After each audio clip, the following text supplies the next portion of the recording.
I feel like that's why it's important to just know of the AI advantages and honestly where you can fit in. Because on the reverse of that, there's still coding jobs, there's still head of tech, IT. So there's still some positions that require human interaction and human control. Somebody still got to push that button as far as this.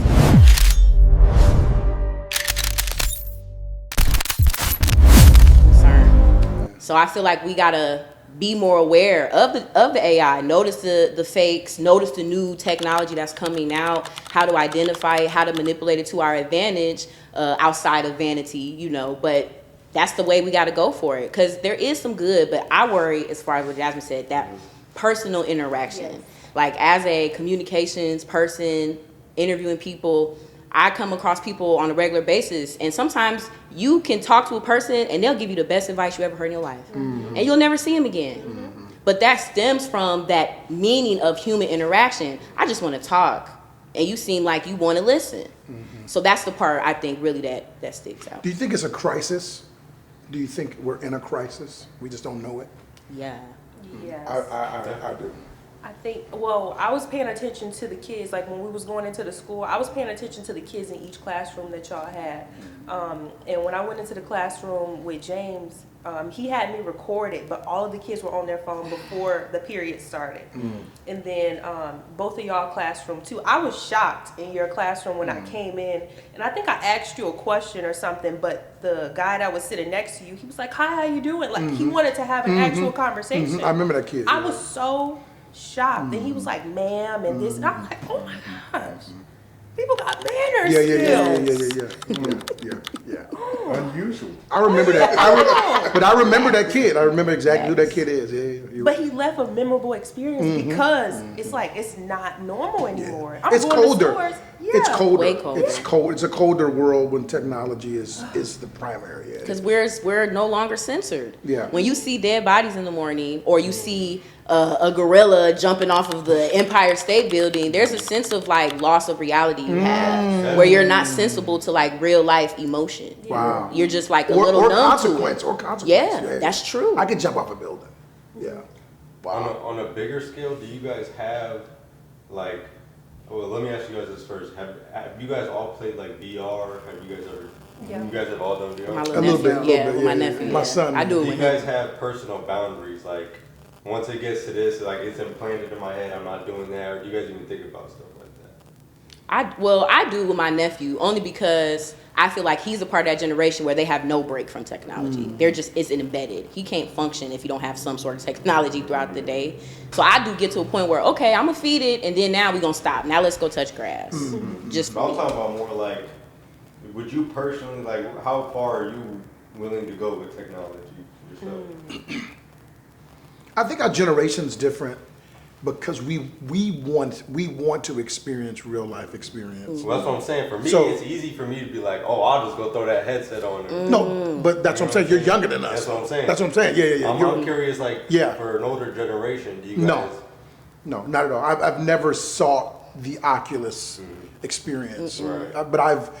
But my son, he loves it. But I, like Robin said, hey, look, you got 2 hours, you got 3 hours, and I'm monitoring it. Click, it's going off, and I'm all the way in Chicago, which is another thing in technology. I think you have to qualify that more because when I think of people who are getting out of dire situations like incarcerated, and you come out into a world where we used to have to come out and go to a plant or go to some industrial form of work.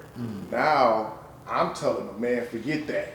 You can get on TikTok and tell your story and actually have income coming in. Like I'm trying to tell them or teach them like different tech ways of making income and money because that's where the world is moving now. So I don't know. It's like, how do we qualify how far we want to go? Because it's bad in the sense, but it's also it's creating opportunities for us that we never had before in the world that we live in now. I'm not necessarily telling you to go to a temp agency. Right. I mean, I do provide that. So we do provide those services, but that's not the first thing on my mind. Now I'm like, okay, you want to be independent? What do you want to do? I'm not necessarily telling people. Now, you guys might not agree with me. Everybody's not going to college. Right. Yeah. That's You know, right. so I'm not telling everybody to. I want you to further your education, but we're in a world now where It's all about self-education. It's all about educating yourself. We have all the means now. You don't have Britannica. Right. Where you go, I got Chat GPT, I got everything, Yeah. and I could test it against some of the things. So I think that we really have to qualify how far we want to go, in the sense that, I mean, is there an end? And I think, let's just be honest. What is the end? We don't know. Definitely. I'm also curious to what extent you've experienced it too. Like, have you guys been on a VR headset and were like live, like you saw other people Yes. and were able to talk I to was in the them? White Yeah. House. Yeah. Because no, like I mean, like actual No, like, real people life online. VR Because world. That, Yeah, no. that gave me even a deeper perspective than just playing it. 'Cause, look, I'm playing it, and there's all these characters around me. Some of them are like aliens, and they're playing the role. Yeah. Not like jokingly, like They're in it. They're playing the role. And it was crazy. That's why I having these deep conversations with people in there. And there was this one guy. He's like, man, he said, I'm in here all day. He said, one time I took acid and went in here, like psychedelics. He said he took a psychedelic drug, went into the VR realm, They and use them all like day. he said it like messed up his mind and like was telling me all these stories about the VR place. Like it was the actual place he went to, you know, like. And that's why I think vanity is the biggest part of it for me when I look at it. Not vanity in how I look, but how I think about myself. I think people can create their alternate world, their alternate reality in VR. You can make yourself this sexy, cut up dude with like a beard and whatever, and people see you as that. Imagine you being lost and thinking that's you. That's who you That's you. And you're in this world with thousands of people. It's not a game. They're not playing like a game. They're living their life. You can buy stuff in VR. You could buy a car in VR. You could buy gamble. You can do everything in this alternate world. It's real. It's real for them. I think trauma exists from that, not just from the VR world, because you come out of that world and trauma of you going into the real world. Yeah. But like social media, I think there's a trauma. Like you think I'm the person I am on Facebook or Instagram or TikTok, and so they treat you like that in real life. And like, no, I'm a real person. Like, just talk to me regularly. Like, I'm not that person that you saw yesterday. Like, okay, yeah. So how can I get in? Do this work in the community? Nah, bro. I'm watching the game. Yeah. Like, can we talk about? Right. Hey, you are literally. This is deep to me, and I was just thinking about it. You are literally the person that somebody has viewed you as last. Yes. In their mind, whatever you are last, the imagery, that's who you are in people's minds. Whatever whether you're failure or success.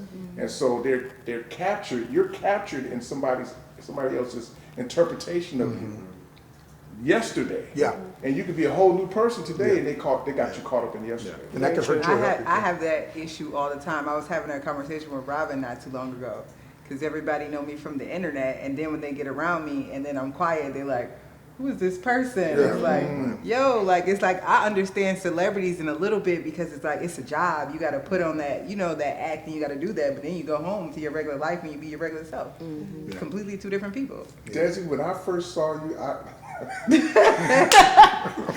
Desi is so sweet in person, so intelligent, articulate, but I thought you was just a YN. Yeah, I Because you was know. hanging with Carlos. So I figured that you He a were ON. like just clubbing, just thugging, and they got this whole the gang thing, and you got, and then when you talk to Brandon or you talk to Shaq, you guys are like real intelligent in real life and different people, and you talk about. I've talked to each one of y'all extensively, and it's like these are different people. Yeah. But the image online, like, is like, man, I gotta watch what I'm gonna say. Shaq is big, and he like, and then you walk up to him like, yeah, man, when I think of him, like, man, Shaq, you are intelligent. You know what I mean? It's like, if you see this, don't.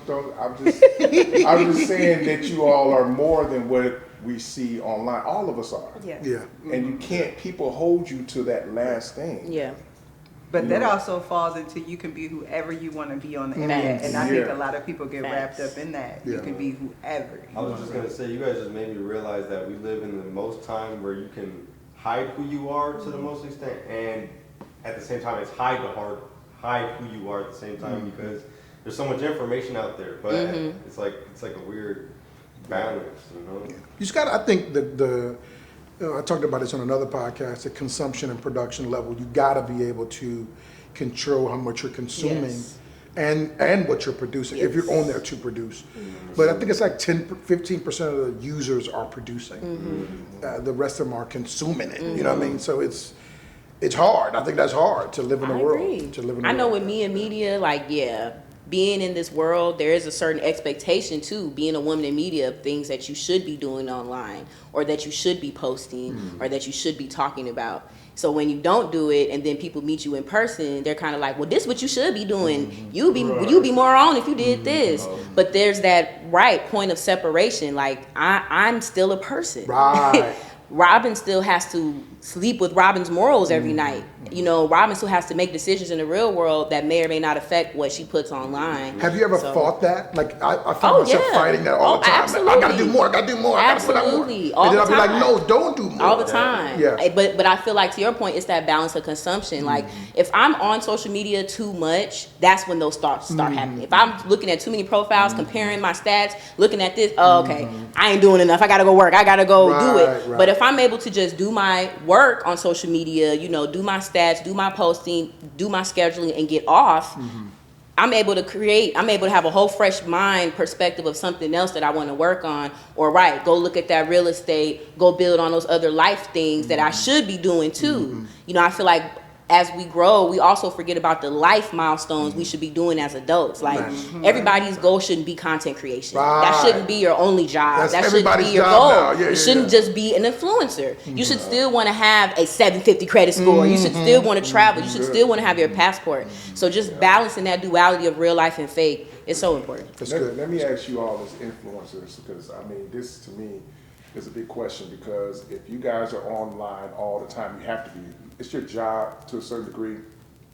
Do you find yourself having a detox more? Like I do. And I'm not, it's like I'm scrolling because I have to put something in there, but I'm teaching people not to scroll. And so for my own consumption rate, I have to take myself off, but then I have to be on because I have to have a presence for the cause that I'm trying to promote. So for you all, you can say, you know, hey, I'm screenshot, but you have to be on there. And it's hard to have contrast too, to like know, okay, I've been on here too long because we grew up with it at this point. You know what I'm saying? Like, even you guys' life, it's been in our lives for so long, we don't have any contrast to tell us, oh, we're online too much. And I notice this because I do meditation a lot. So when I wake up in the morning and say like I have to work in the morning right away, and I have like 2 hours of work, I've been on my computer for 2 hours, and I'll stop and I meditate. If I meditate for 10 minutes and then I open my eyes back up, I'm like, oh my God, I was not grounded in the moment at all. Like, and I couldn't know because I was just there, I was in it. But once I cut everything off completely, meaning like I did the opposite of what I just did, not, you know what I mean? That showed me like, oh my God, that's how much it was affecting me. Yeah. And see, that's where